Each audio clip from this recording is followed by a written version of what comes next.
കല്ലൂസ് PSC learning ചാനലിലേക്ക് എല്ലാവർക്കും സ്വാഗതം. LGS റിവിഷൻ്റെ 45 ഡേയ്സിൻ്റെ ചലഞ്ചസ് ക്ലാസ്സാണിത്. ഇന്ത്യൻ പൗരന് മാത്രം ലഭിക്കുന്ന രാഷ്ട്രീയ അവകാശങ്ങൾ: വോട്ട് ചെയ്യാനുള്ള അവകാശം, തിരഞ്ഞെടുപ്പിൽ മത്സരിക്കുവാൻ ഉള്ള അവകാശം, സംഘടനകൾ രൂപീകരിക്കുവാനുള്ള അവകാശം, ഔദ്യോഗിക സ്ഥാനങ്ങൾ വഹിക്കുവാനുള്ള അവകാശം. ഇന്ത്യക്ക് ഒരു രാഷ്ട്രപതി ഉണ്ടായിരിക്കണമെന്ന് അനുശാസിക്കുന്ന അനുച്ഛേദം ആർട്ടിക്കിൾ 52. കേന്ദ്രമന്ത്രിസഭയുടെ തലവൻ പ്രധാനമന്ത്രി. ഇന്ത്യയുടെ സർവ്വസൈന്യാധിപൻ രാഷ്ട്രപതി. രാഷ്ട്രപതിക്ക് സത്യവാചകം ചൊല്ലിക്കൊടുക്കുന്നത് സുപ്രീം കോടതി ചീഫ് ജസ്റ്റിസ്. രാഷ്ട്രപതി രാജിക്കത്ത് സമർപ്പിക്കുന്നത് ഉപരാഷ്ട്രപതിക്ക്. രാഷ്ട്രപതി തിരഞ്ഞെടുപ്പിന് നേതൃത്വം നൽകുന്നത് കേന്ദ്ര തിരഞ്ഞെടുപ്പ് കമ്മീഷൻ. പട്ടാള കോടതി ശിക്ഷ വിധിച്ച കുറ്റവാളികൾക്ക് മാപ്പ് നൽകുന്നത് രാഷ്ട്രപതി. പോക്കറ്റ് വീറ്റോ ഉപയോഗിച്ച ആദ്യ രാഷ്ട്രപതി ഗ്യാനി സെയിൽ സിംഗ്. രാഷ്ട്രപതിയെ തൽസ്ഥാനത്ത് നിന്ന് നീക്കം ചെയ്യുന്നതിനുള്ള നടപടിക്രമം ഇംപീച്ച്മെൻറ്റ്.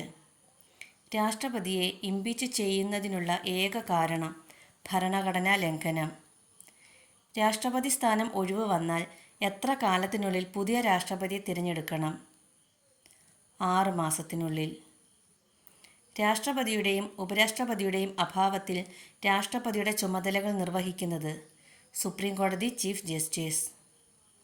രാഷ്ട്രപതിയുടെ ചുമതല വഹിച്ച ഏക സുപ്രീം കോടതി ചീഫ് ജസ്റ്റിസ് M. ഹിദായത്തുള്ള. ഇന്ത്യയുടെ ആദ്യ ഉപരാഷ്ട്രപതി ഡോക്ടർ S. രാധാകൃഷ്ണൻ.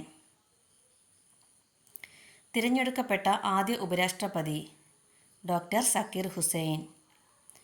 ഉപരാഷ്ട്രപതിയായ ആദ്യ മലയാളി KR നാരായണൻ.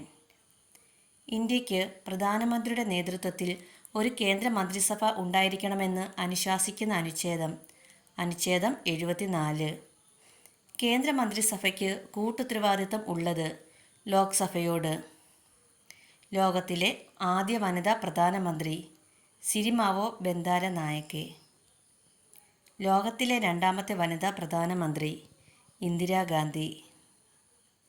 ഭരണഘടനയിൽ പ്രതിപാദിച്ചിട്ടില്ലാത്ത കേന്ദ്രമന്ത്രിസഭയിലെ ഉന്നത പദവി ഉപപ്രധാനമന്ത്രി.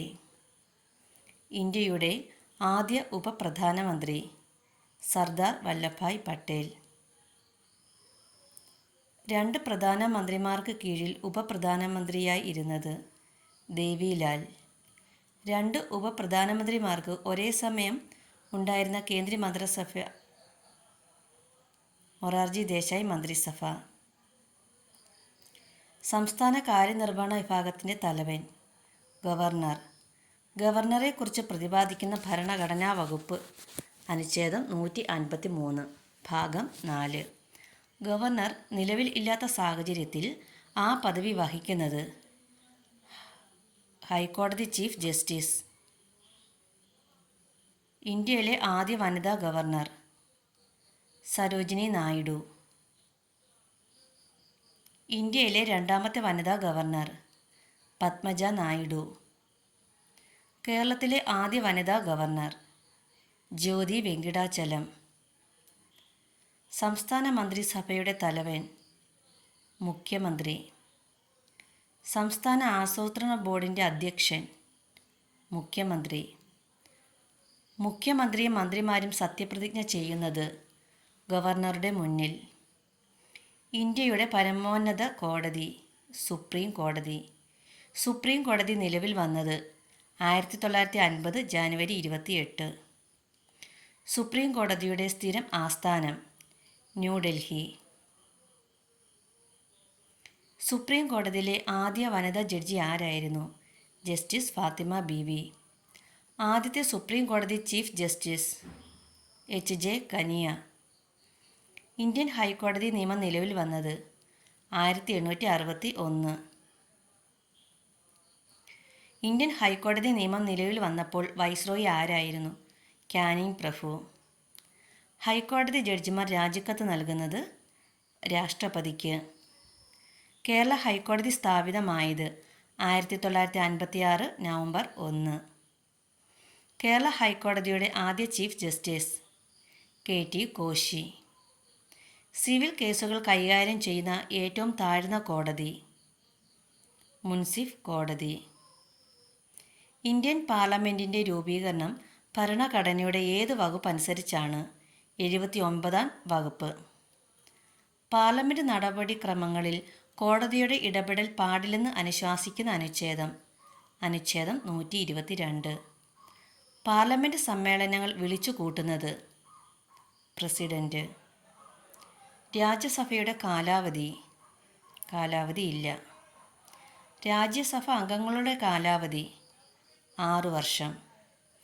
ലോക്സഭയുടെ കാലാവധി 5 വർഷം. ലോക്സഭ അംഗത്തിൻ്റെ കാലാവധി 5 വർഷം. മണി ബിൽ അവതരിപ്പിക്കുന്നത് ലോക്സഭയിൽ. ലോക്സഭയുടെ നേതൃസ്ഥാനം വഹിച്ച ഏക വനിത ഇന്ദിരാഗാന്ധി. ലോക്സഭയുടെ അധ്യക്ഷൻ സ്പീക്കർ. 1975-ലെ അടിയന്തരാവസ്ഥ കാലത്തെ അതിക്രമങ്ങളെക്കുറിച്ച് അന്വേഷിക്കുവാൻ നിയുക്തമായ കമ്മീഷൻ ഷാ കമ്മീഷൻ. അനുച്ഛേദം 356-നെ ഇന്ത്യൻ ഭരണഘടനയുടെ ഡെഡ് ലെറ്റർ എന്ന് വിശേഷിപ്പിച്ചത് BR അംബേദ്കർ. മിനി കോൺസ്റ്റിറ്റ്യൂഷൻ എന്നറിയപ്പെടുന്ന ഭരണഘടനാ ഭേദഗതി 42-ാം ഭേദഗതി.